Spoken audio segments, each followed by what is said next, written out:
Assalamualaikum warahmatullahi wabarakatuh. Nama saya Sayyidatul Hafsah, NIM 23010190312, kelas PAI H semester 4 di Institut Agama Islam Negeri Kota Salatiga. Di sini saya akan menerangkan atau menjelaskan tentang materi sejarah Islam di Indonesia. Sebelum memulai, alangkah baiknya untuk membaca bacaan basmalah terlebih dahulu. Bismillahirrahmanirrahim. Baik, saya akan mulai. Teori sejarah Islam pertama kali masuk ke Indonesia yaitu ada tiga teori, yaitu teori Gujarat, teori Makkah, dan teori Persia. Yaitu pertama teori Gujarat. Teori ini sendiri dikemukakan oleh salah satu sarjana Belanda dari Universitas Leiden pada abad ke-19 yang bernama J. Pitjnapel. Ia mengatakan bahwa proses kedatangan Islam ke Indonesia berasal dari Gujarat pada abad ke-17 Hijriah sampai abad ke-13 Masehi.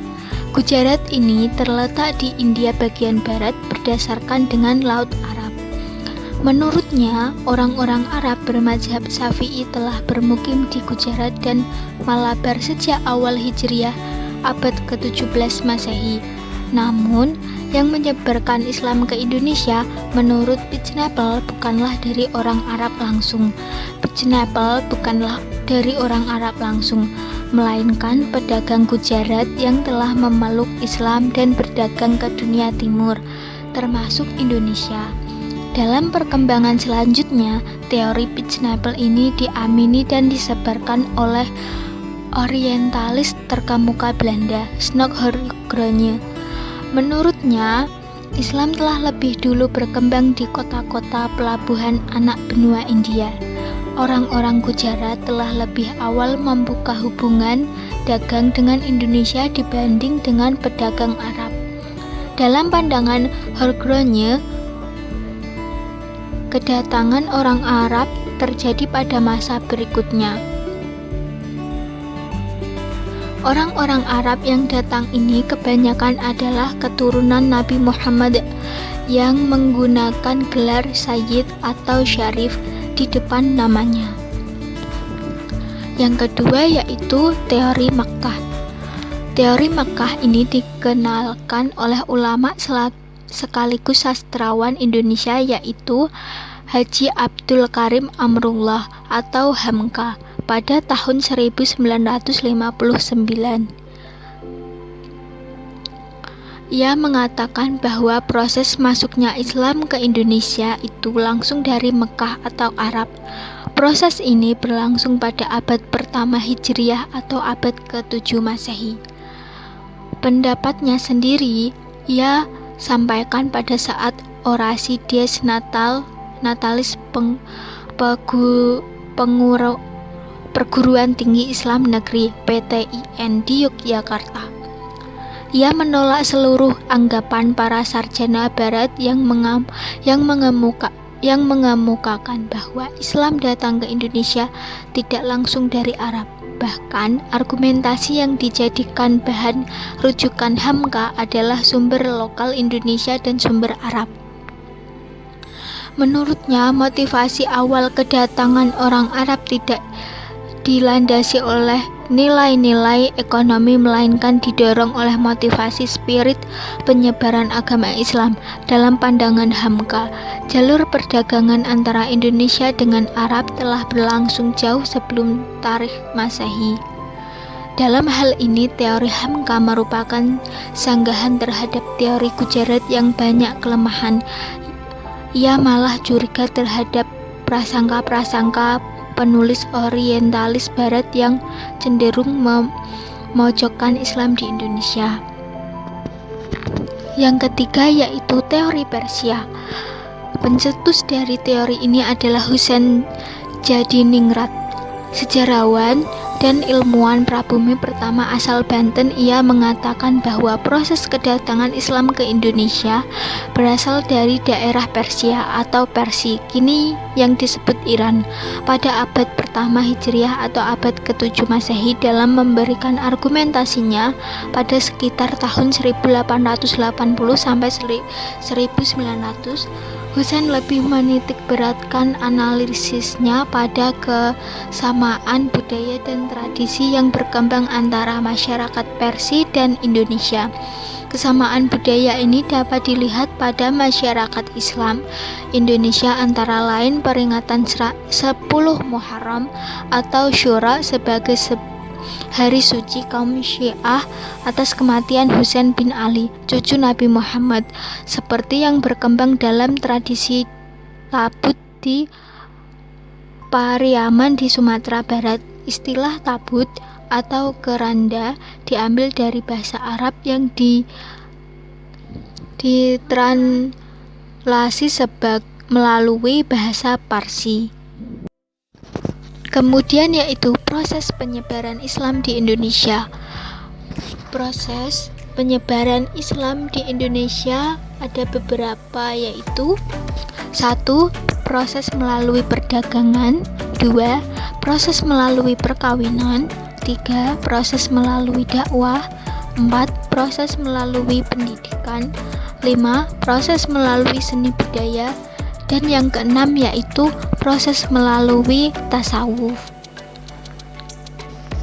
Kemudian selanjutnya, kerajaan-kerajaan Islam di Indonesia. Kerajaan Islam di Indonesia ada beberapa, yaitu 1. Kerajaan Samudra Pasai. Kalian bisa melihat peta yang tertera di layar dan penjelasannya kalian bisa membacanya. Yang kedua yaitu Kerajaan Aceh Darussalam. Yang ketiga yaitu Kerajaan Demak.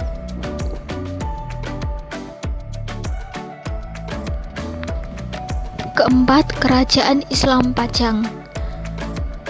Dan yang kelima, Kerajaan Islam Mataram. 6. Kerajaan Islam Cirebon. 7. Kerajaan Islam Banten. 8. Kerajaan Islam Banjar. 9. Kerajaan Tanjung Pura.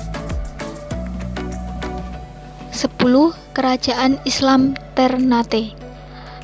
11. Kerajaan Islam Tidore. 12. Kerajaan Islam Makassar. Yang selanjutnya yaitu peran Wali Songo dalam penyebaran Islam. Wali Songo atau Wali Sembilan sendiri adalah sebuah majelis dakwah yang pertama kali didirikan oleh Sunan Grisye atau Maulana Malik Ibrahim pada tahun 1404 Masehi atau 800 Hijriah. Para Wali Songo adalah pembaharu masyarakat pada masanya. Pengaruh mereka terasakan dalam beragam bentuk manifestasi peradaban baru masyarakat Jawa, mulai dari kesehatan, bercocok tanam, perniagaan, kebudayaan, kesenian, kemasyarakatan hingga pemerintahan. Adapun nama-nama dari Wali Songo tersebut yaitu 1. Sunan Gresik atau Maulana Malik Ibrahim. 2. Sunan Ampel atau Raden Rahmat. 3. Sunan Bonang atau Raden Mahkum Ibrahim. 4. Sunan Derajat atau Raden Qasim. 5. Sunan Kudus atau Ja'far Shiddiq. 6. Sunan Giri atau Raden Paku atau Ainul Yakin. 7. Yaitu Sunan Kalijaga atau Raden Fat Syahid. 8. Yaitu Sunan Muria atau Raden Umar Said. Yang terakhir yang ke-9 yaitu Sunan Gunung Jati atau Syarif Hidayatullah.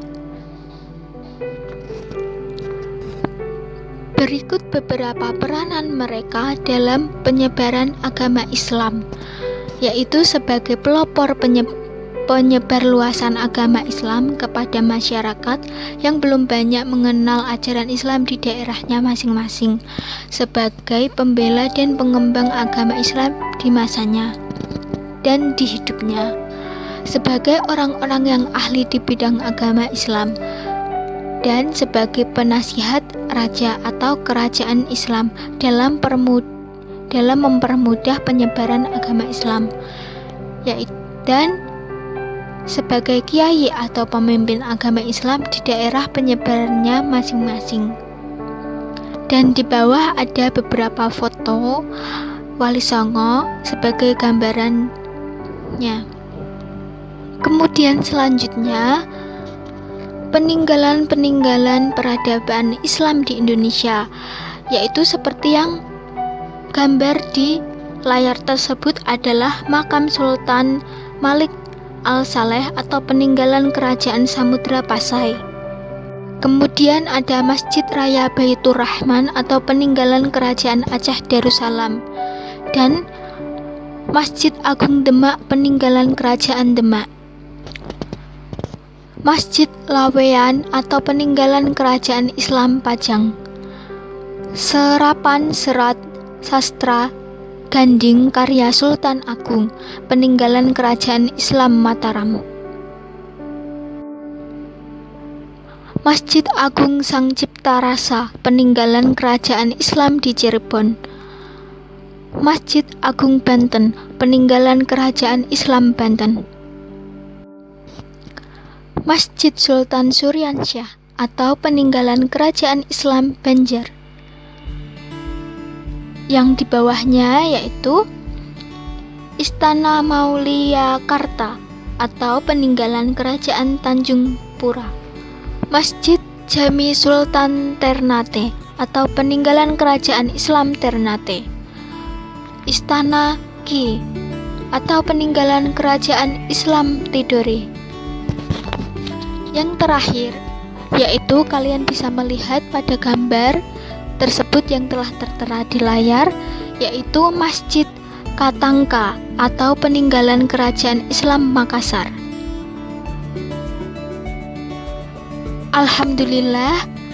Alhamdulillahirabbil alamin. Terima kasih banyak karena materi yang saya paparkan sudah selesai. Terima kasih untuk semuanya. Semoga bermanfaat. Sekian dari saya. Apabila salah kata, salah ucapan, saya minta maaf yang sebesar-besarnya. Terima kasih. Wassalamualaikum warahmatullahi wabarakatuh.